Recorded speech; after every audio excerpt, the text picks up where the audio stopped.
Today on the PIO podcast, I'm pleased to introduce Sergeant Carla Burr from the Amarillo Police Department in Amarillo, Texas. Carla, welcome to the show. Thank you, Robert. I'm so excited to be here. Yeah, Thanks. Carla, I appreciate you being on. Everybody's busy, and I had seen you and some of the work that you have done in the past, and I had reached out to you a while ago. And like everybody's busy. It's tough to get back and get on something like this. Plus, there's always approvals that may need to be put in a way. But I'm impressed by the stuff that you do, and I thought our Thank you. listeners would be interested to hear about the things that you do. But before we get into all that, let's talk about your background. I want to hear about that, and how did you become one of the department's PIOs?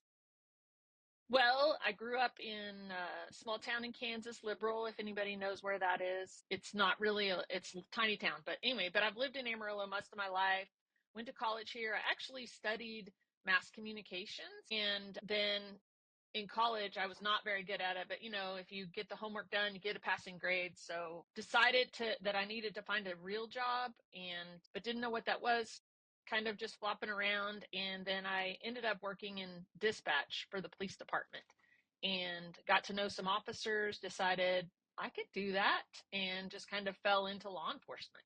So I've been with the Amarillo Police Department since 1993.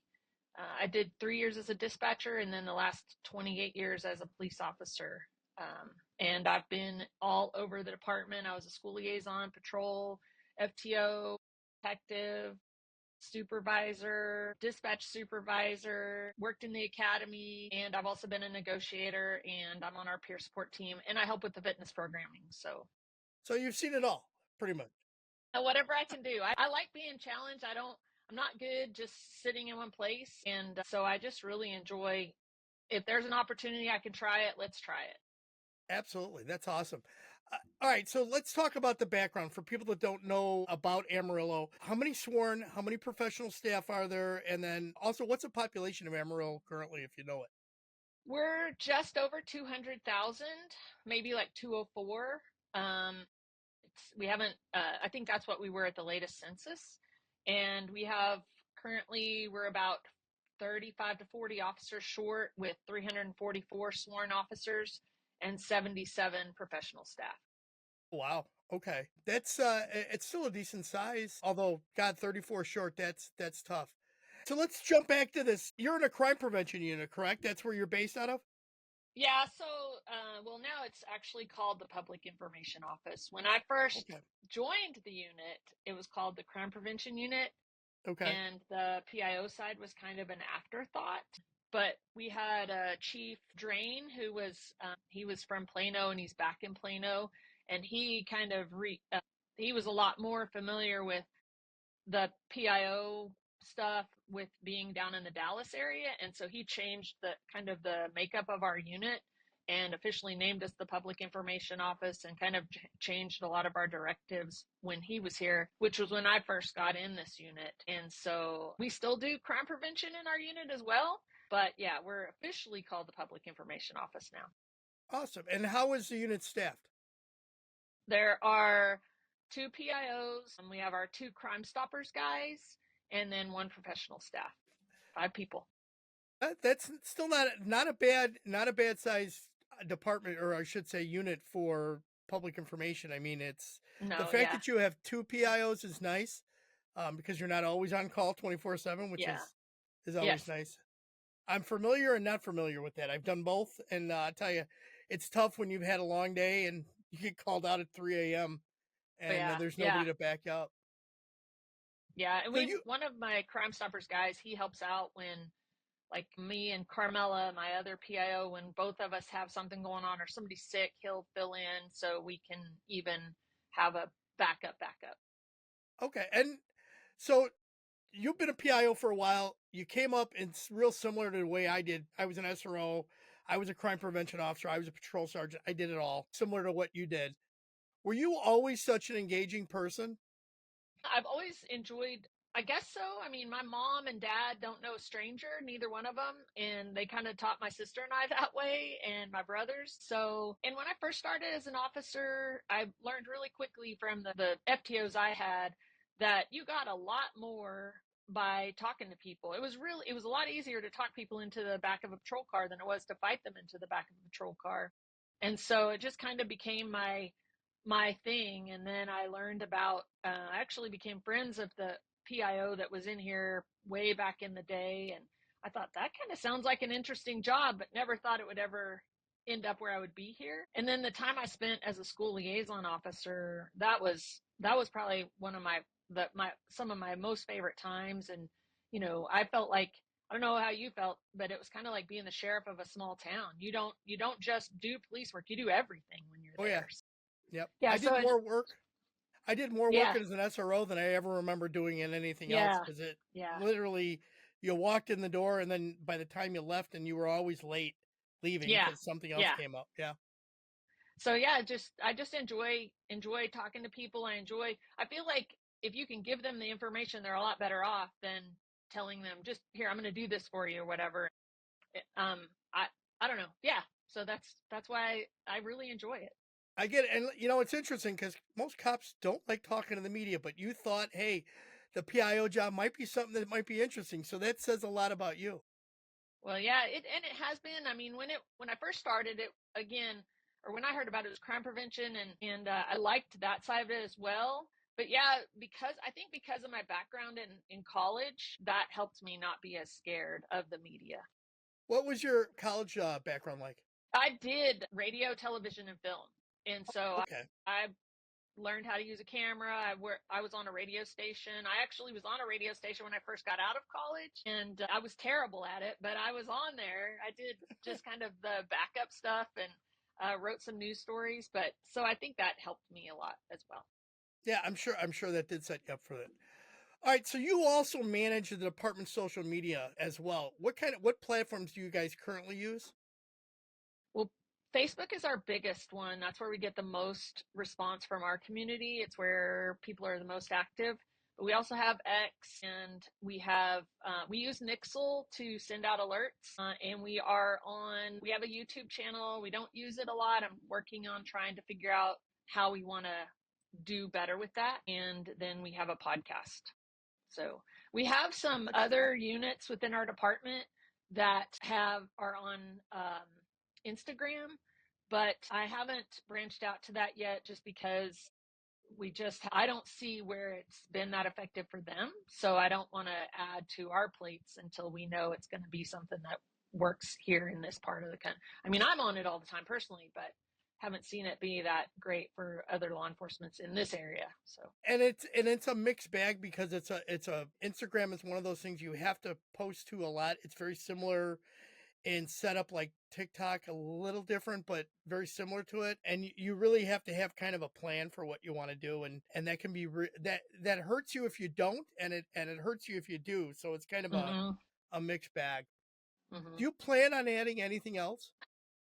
I would like to get more staff before we do that, or get more training before we do that, because I mean, I'm an old school police officer, and I think I do okay, but I haven't had a lot of training on the social media side, and so I think I could do better. And I don't want to add and just halfway do it. So I'd rather get better at what I'm doing now before I add stuff and halfway do it. Smart plan. Did you say that you guys had next door as well? Yes, we do. Yeah. And I get Okay. on there occasionally, but we're not as active on there as we could be. But people do reach out to me through there, and I've had some pretty good conversations and engagements on there. One of the nice things I like about Nextdoor is that it allows you to talk only to your residents and business owners instead of, because you could have 200,000 people on your Facebook account, but 150,000 of them are nowhere near your city. So Yes. that's one of the nice things, and the fact that you can drill down into a neighborhood Hmm. is very nice. So like if you wanted to target a neighborhood because you had burglaries in that community and you wanted to let them know what was going on, that's always beneficial to be able to do that. Yeah, and I've worked with them. We on some of those things. I've put out some crime prevention type information, but it's hit or miss on whether I get a lot of response back. So I I get on there. I try to do better, but not not the greatest. And I guess we do have a PD page on the LinkedIn app as well, but I don't. I don't use it much. Our one of our captains is on there a lot. He's the one that started that, and he's a lot more engaging on there than I am. Is he doing that for recruitment? Yeah, I think so. Yeah. Okay, so how do you guys release information to the media and the community? We send it out through Nixle and it's linked with our X account.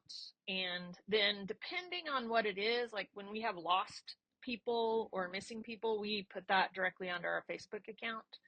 And because we get a lot of response, as a matter of fact, last night we had a missing kid. And I mean, the moment we put it out, it's shared and shared and shared. And so we get really good engagement on our missing posts through our Facebook account. So we do that way. But just general releases through Nixle, and then it goes out on X, and then most of the time we just do it that way, and then the news media shares it. And we've got a couple of interesting pages here locally on Facebook. One's called Mugshots of Randall County, and the other one's called Potter County Mugshots, because we're split. Amarillo is split by two counties, and they'll share them on there, and people that's where they want to go. So we let them have fun with it. This brings up a different question. Something that just I was thinking about this while you were saying it. How do you control if you're putting out missing persons, missing teens, or whatever? Obviously, they're minors; they're not criminals. What is your policy on removing that image from social media once they've been located? Do you have one, or We don't have one, but I've started just covering their face. As soon as, like, when I put that they've been located, I put a big, like, X or box or something over their face, because our city communications has been really pretty tight and clear about, once a post is up, you can't take it down. And so instead of getting in trouble because someone says we were trying to hide something, I've just started covering up all of their faces. right? Right. Yep. There's just a question I was curious to see because legislation I know up in Illinois where I'm at, legislation has been very specific about what information you put out, and minors for us has to be legally, it has to be removed once they've when they've been up and located. Now you have to remove it. So I asked it just curious. Yeah, we haven't heard anything on that, but I had a couple of posts that I put out that people commented on, and I thought, these are children. And so I just decided to do that on my own after some of the training I've received through our city communications about some of that. And it seems to be working. So I think that's the way we'll stay unless we get told differently. Yeah, it sounds good. It sounds like you're doing it the right way. So, do you guys utilize any specialized software like Hootsuite, Social News Desk, Sprout Social to post to all the platforms? We don't. I mean, we use Nixle and it'll cross post for us, but otherwise, no. I've looked into it, but for us, a lot of times we get told no once there's a cost involved. So, Yeah, there's always that battle when it goes from free to fee. It's mhm. amazing. But in the long run, sometimes it helps, sometimes it doesn't. I know Facebook is such a native platform posting organization, and so is Twitter or X. They really require to post by native platform to get the most out of the algorithm. But then if you're not paying for the premium, you're still going to get throttled anyway. So it doesn't. I guess it doesn't matter at that point, right? Yeah. Yeah. Yeah. I think as we're kind of going through a change right now, they're in search for a new chief of police for us. And so when we get our new chief of police, then we'll see. There may be some changes that come through my office, and we'll roll with that and see what happens, and maybe I can revisit that. And it's interesting. So like for many years, the agency I worked in Colorado did not want to pay. They didn't want to pay for X, and at the time that was just when they had just come out with their premium. And then just before I left, it was like, yeah, I think we're going to pay for it now because we they use X more than they probably use Facebook in a sense. They use it for two different things. So the nice thing about it is they finally made the decision to bite the bullet, so to speak. Well, I don't know, this region is very interesting and very, very conservative, like so conservative. Hmm. And so I think some things that are going on all around, we don't always see them here. And when we do, it's much, much later. And so we're still figuring a lot of things out, but we'll get there. Yeah, it really depends on where you're at conservative versus liberal. Absolutely. Carla, I saw that you do a lot of work with one of your local news stations. You do an episode called The Second Cup. Can we talk about Yeah, those? yeah.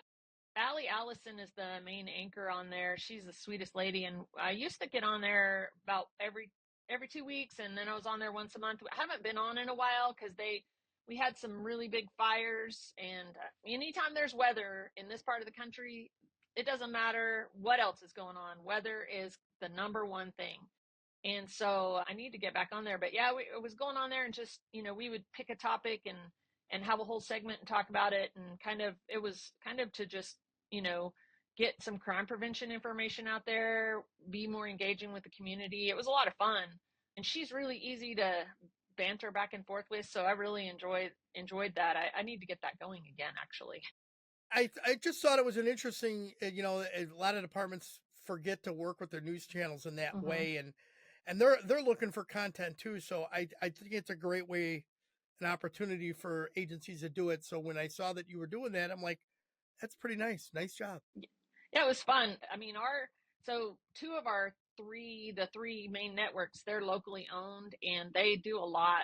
We're able to get on those two quite a bit, actually, for local things, especially if we're doing something. Amarillo is a very first responder friendly community. We're so fortunate in that area, and so we usually get really easy time working with them, and it turns out very nicely. So I saw, Carla, that you guys had a podcast and you did mention it, and I thought that was something. It's interesting. How did you start it, or how did it start, and what type of interviews and guests do you guys have on? Well, it was actually my idea. I love listening to podcasts. And when Chief Drain was here, he asked me kind of what some ideas were that I had that I wanted to start, and that was one of them. And so we started doing different interviews of different divisions within our department. And then we've also done some cold case interviews on there, talking about some cold cases of some older cases that we've had where we've had no leads, and really, it's tragic situation, and trying to get some answers in those.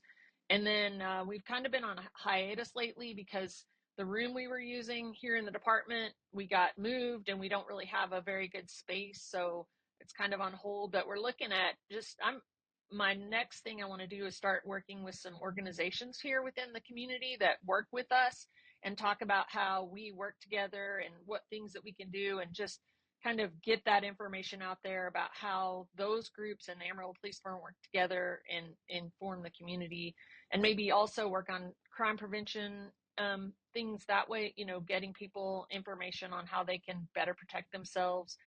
Because we all know that they would love it if there was, some people would love it if there's a police officer in every corner, and others don't want that. But fact is, we miss stuff. But if we can all work together and help each other, then some of those things wouldn't get missed. Absolutely, and I like that you're doing it, the podcast, in the sense that it's a good tool to use to talk about cold cases. I think a lot of agencies don't see the value in that because the what's the true crime podcast environment is so massive, and people are always looking for like the local story that shows interest, and I'll tell you, there are some podcasts that were up in this area, in the Indiana area, with the Delphi murders. I don't know if you heard about those, the two girls that were killed by a guy. They got lured to meet him, and they were killed in an embankment.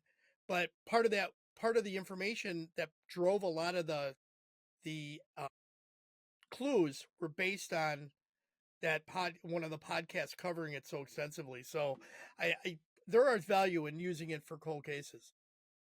Yeah, and we've actually, on a couple of them, we brought the family in and let them talk about their, in those cases it was their mom, and how that they like made her human, because it's been in both cases, it was in the 90s, and so some people weren't even born yet. And so talking about, and these kids are now adults, and they've got kids, and what they missed out on, and how they remember their mother, and those have been really popular episodes for us. So we're trying to work on that again, and get those again, because we just really like we've had really good success with that, but also, it's hard because the detectives also they don't want to share everything that makes it interesting for Of the course. community. So it's a fine line to work, but we're working on it. We've got several that we're lined up on trying to get out soon, hopefully. Awesome. That's awesome. So, do you guys manage your agency's website, or is it handled by somebody else? Now we do. It's a my office and our training and personnel office, because we have a kind of, it's like informational slash recruiting. And we try to put a lot of heavy recruiting on there. As you know, law enforcement agencies all over the country are suffering from recruiting issues. So it's shared between my office, which my professional staff person, she does most of it for us in our office, and then training does the rest of it. And then we've hired a company to set it up. And so if there's something that we don't know how to fix, he'll get on there and he'll fix it. But most of it we do. Okay, so it's there's a back end to it, and then there's the front end that you guys access and so on. And I think that's the way it needs to be, because the agencies years ago that used to do their own websites and build the whole thing, they look so old. Yeah, and the city actually had done ours initially, and when they were looking at updating it, but it was going to take several years. So they said, any department within the city that wants to go out and find somebody else. So we took that initiative and went and found this young guy and he's done a great job with it. We're pretty successful on our website. We get a lot of hits on it, and we meet with him every quarter, update things as it's needed. If we see issues, get those changed on his end, and I think it's working really well for us. That's really good, because a lot of municipalities, a lot of cities, they want to have everybody uniform. They want that branding across the plane, but police departments do things a lot different than the public works department or the parks department does, and even city hall. So even though we might have branding colors that we have to use, they don't necessarily, the images that we put up and the things that we put out are nowhere near what city government does. Right. Yeah. I've had to argue that a few times with City Hall. Sometimes I'm successful and sometimes I'm not. Yeah, there are battles sometimes you do not win with the Yeah. city. Yeah. Let's talk about training. What types of training have you received related to being a PIO and crisis communications? I've been really fortunate before I even when I applied for the job, but I was still kind of in transition. They sent me to the basic PIO school, and then I've been to a couple of other like shorter, just different PIO schools. I've been to some training with Donna Rossi. I know you and Laura McElroy, both of those Mhm. you've interviewed. I've done some training with them, so quite a bit. And then Corporal Ogden, who works for me, she's been to the FEMA PIO training, so we've gotten quite a bit of that. And then as far as crisis negotiating, I was No, in the communication, not hostage. negotiating. I don't Oh, want you to do that. I was like, I did that for 17 years. So, Yeah, no, crisis communications. Yeah, I didn't want to put you in the bag for the negotiation end of it. and I've been to the basic FEMA school as well. So, and then I can't remember the name of the class, but it was a crisis communications type class, and I was just there in the PIO role. And every time they had a incident, then they put me up there, and I organized that, ran the press conference, that kind of thing. So I got a little practical experience. We haven't had, thankfully, we're pretty fortunate up here. We haven't had any major events that have caused, you know, um, the entire country to come up here where we've had to do that. But so we'll just keep practicing, hopefully, and it'll just be practice. Right, absolutely. I work for one of the other jobs that I do is I part time. I work for Texas A&M, and I work for the Teaks extension out there, and I Mm-hmm. I deliver training for their Management 318 class. It's all hazard, public information on all hazards. So that's like a 2-day course that's offered free. You should keep an eye out for it. It's a good one to do. They do scenarios. Those are offered all over the country, and they are offered locally in Texas regularly. Yeah, I've heard about the TEACS courses. Yeah, I need to figure out how I can get in to find out where those come from, because some of that stuff we just miss up here. But I'll do a better job of looking out I for it. can send you I can send you a guy to contact, and if you decide you want to host one, You can always be a host agency, and those are things that they can schedule out for you. Okay. Thank you.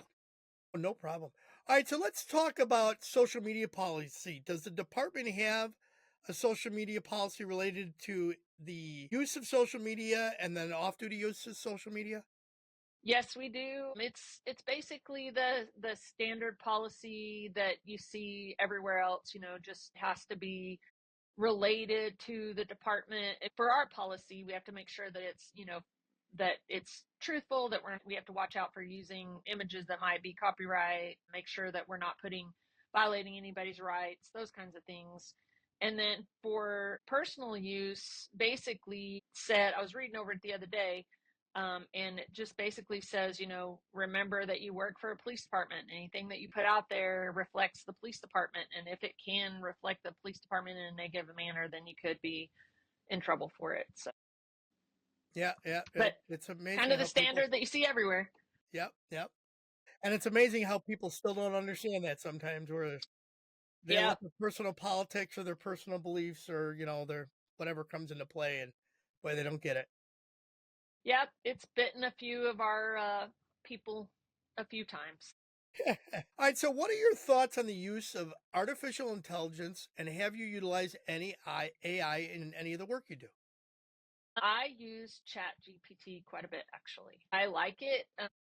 So I don't know who told me about it, but I started using it to help me refine my press releases because I am not a very beautiful writer. I'm a very matter of fact writer. And so I would send my press releases to be approved, and they were always just getting chopped to bits. And so somebody told me about it. I wrote all the facts, put it in there the best way, put it in Chat GPT, got it back, sent it for approval, and got it. They were like, hey, this is great. And I was like, oh, yay. And then I like to use it also on some of our social media posts to make them just sound more engaging. So I'll put all the information in there and then ask Chat GPT to write it for a police department, of course, because I want to be clear it's coming from us.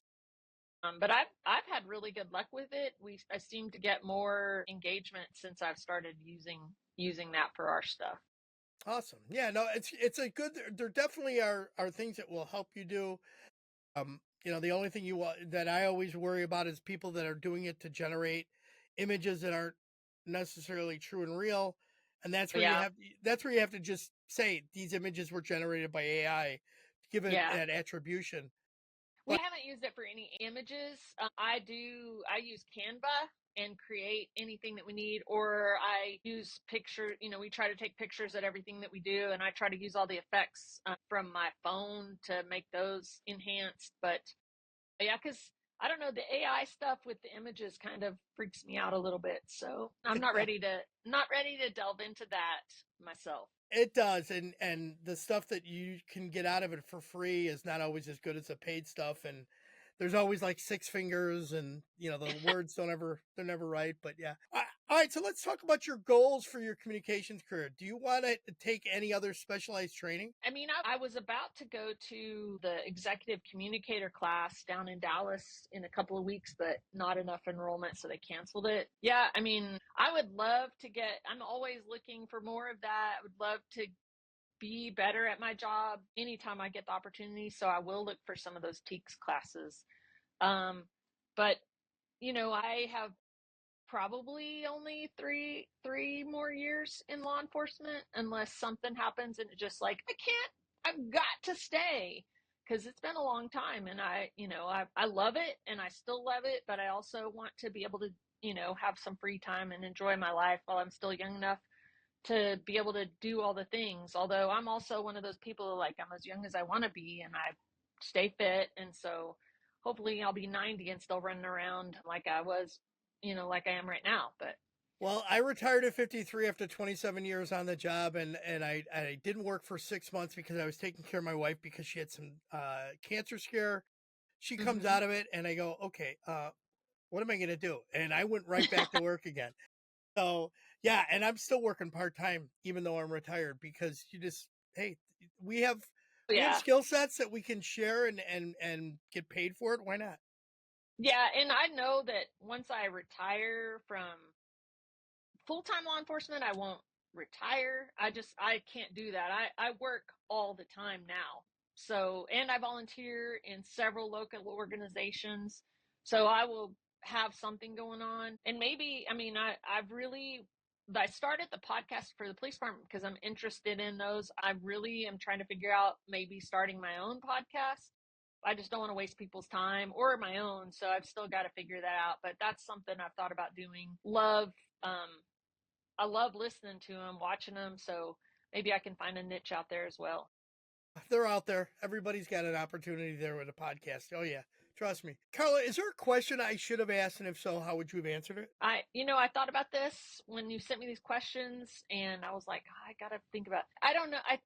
I don't know. There's a question, but I said this earlier, and I want to say it again because hopefully there'll be some people from here that are listening. But I've been so fortunate to have 32 years in this career, and for all of it to be in Amarillo, and Amarillo is a beautiful community, and not a lot of people want to live here except for those of us that live here, but it's so great to be a police officer in this community. The community is so nice to us, so good to us. They treat us so well. We're very spoiled. So if anybody from Amarillo is listening, I just want you to know that I'm thankful that I've had this opportunity. And I think that's the only thing I can think of. Oh, that's awesome. All right, let's change this up. Rapid fire Okay. questions. Here we Okay. go. Texting or talking? Talking. Movies or books? I should read more books, but I love to watch movies. Coffee, I'm tea. a action movie junkie. There you go. Coffee, tea, or energy drink? Coffee and tea. Adult drink of choice. A really good on the rocks margarita. Nice. Cats or dogs? Dogs. I have 3. Wow. Okay. What's your favorite go-to karaoke song? I don't even know the last time I did karaoke, honestly. So I don't have one. Okay, no problem. If you could have a superpower, what would it be? I would fly. If you could become an instant expert on one thing, what would it be? Nutrition. Ask permission or beg. Forgiveness for sure. I'd rather just Yeah. do it, and hopefully they'll let me get away with it.